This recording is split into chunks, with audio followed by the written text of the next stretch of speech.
মার্কিন সামরিক বাহিনীর নজিরবিহীন এক ক্ষয়ক্ষতি। আজকের এই বিশ্লেষণে সবাইকে স্বাগত। চলুন সরাসরি মূল বিষয়ে ঢোকা যাক। সম্প্রতি কংগ্রেশনাল রিসার্চ সার্ভিস বা সিআরএস-এর একটা রিপোর্ট সামনে এসেছে, আর সেখানকার তথ্যগুলো আক্ষরিক অর্থেই চমকে দেওয়ার মতো। এই রিপোর্টে মার্কিন সামরিক বাহিনীর এক বিশাল ক্ষয়ক্ষতির কথা বলা হয়েছে, যা নিয়ে আজ আমরা একেবারে নিরপেক্ষভাবে আলোচনা করব।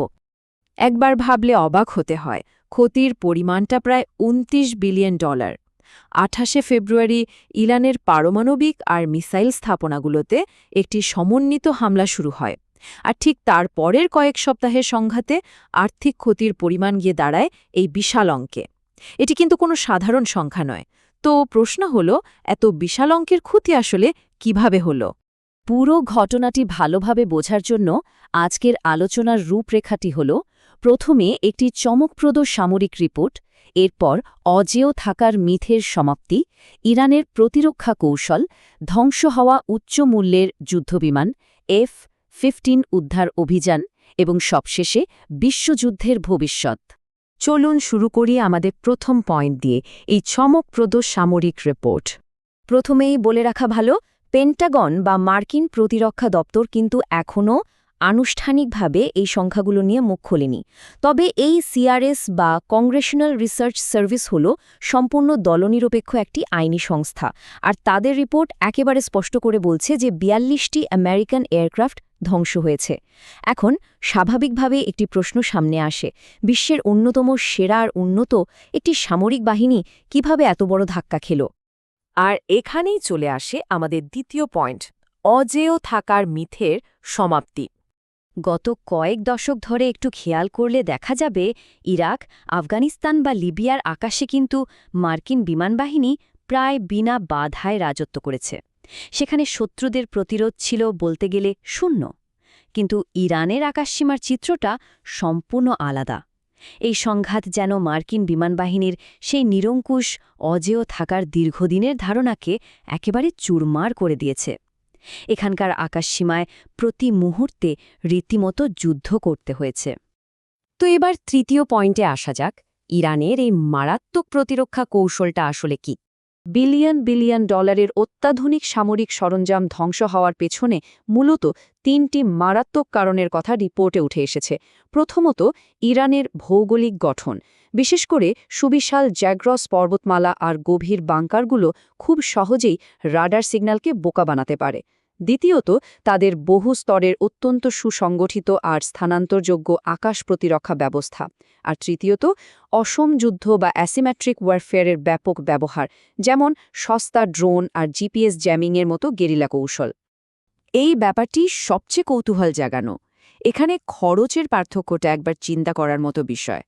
একদিকে অত্যন্ত সস্তা আর সহজেই বলি দেওয়ার মতো প্রযুক্তি, আর অন্যদিকে কোটি কোটি ডলারের অত্যাধুনিক স্টেলথ প্ল্যাটফর্ম। সস্তা প্রযুক্তি ব্যবহার করে এত দামি সামরিক সরঞ্জাম ভূপাতিত করার এই কৌশল আধুনিক রণকৌশলের সম্পূর্ণ নতুন আর রূঢ় একটি দিক আমাদের সামনে তুলে ধরেছে। এবার আমরা 4 নম্বর পয়েন্টে নজর দেব, ঠিক কোন কোন উচ্চ মূল্যের যুদ্ধবিমান ধ্বংস হয়েছে এই সংঘাতে। এই ধ্বংসের তালিকাটিকে একটু গভীরভাবে লক্ষ্য করলে একটি প্যাটার্ন চোখে পড়বে। এখানে শুধু যে সরাসরি যুদ্ধে অংশ নেওয়া ফাইটার জেট ধ্বংস হয়েছে তা কিন্তু নয়, বরং দীর্ঘমেয়াদী আকাশ যুদ্ধ চালিয়ে যাওয়ার জন্য যে অত্যন্ত গুরুত্বপূর্ণ সাপোর্ট সিস্টেমগুলো লাগে, সেগুলোকে একেবারে সুপরিকল্পিতভাবে টার্গেট করা হয়েছে। এর মধ্যে সবচেয়ে বড় চমকটি হল একটি F-35A lightning II fighter jet ধ্বংস হওয়ার ঘটনা। $100 মিলিয়ন বেশি দামের এই জেটটি তৈরি হয়েছিল রাডার ফাঁকি দেওয়ার জন্য, অথচ সেটি ভূপাতিত হল। এর মানে দাঁড়ায়, ইরান এখন বিশ্বের প্রথম দেশ হিসেবে একটি সর্বাধুনিক স্টেলথ ফাইটার ভূপাতিত করার দাবি করতে পারে। এটি তাদের প্রতিরক্ষার জন্য আক্ষরিক অর্থে বিশাল একটি প্রতীকী বিজয়। এর পাশাপাশি 60টি KC-135 স্ট্র্যাটো ট্যাঙ্কার হারানোর বিষয়টিও আরও বেশি চিন্তার। এই বিশাল বিমানগুলো মূলত মাঝাকাশে অন্য যুদ্ধবিমানকে জ্বালানি সরবরাহ করে। এগুলো ধ্বংস হওয়ার মানে হল আক্রমণকারী বাহিনীর ডানা ছেঁটে দেওয়া।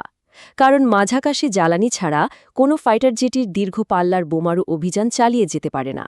তাদের কার্যত পঙ্গু করে দেওয়ার জন্যই এই নিখুঁত নিশানা। একইভাবে একটি E-3 সেন্ট্রি অ্যাওয়াক্স ধ্বংস করার অর্থ হল আকাশপথে থাকা পুরো বাহিনীটিকে কার্যত অন্ধ করে দেওয়া।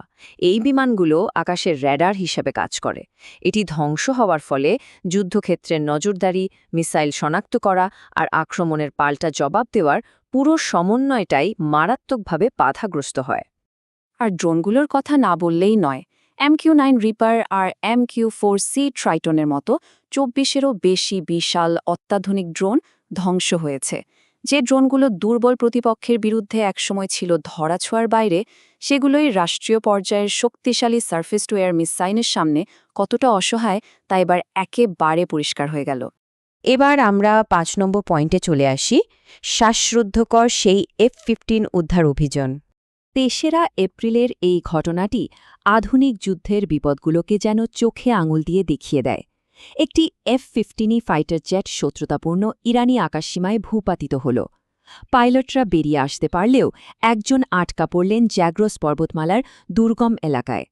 আর তাকে উদ্ধার করতে যে বিশাল বহর পাঠানো হয়েছিল, তার আকাশ শুনলে চমকে যেতে হয়, পুরো 150টি যুদ্ধবিমান। কিন্তু এই ঝুঁকিপূর্ণ উদ্ধার অভিযান চালাতে গিয়ে ইরানি আকাশ প্রতিরক্ষার কবলে পড়ে কৌশলগতভাবে আরও বেশি ক্ষতির সম্মুখীন হতে হল তাদের। সবশেষে আমাদের শেষ পয়েন্ট, বিশ্বযুদ্ধের ভবিষ্যৎ।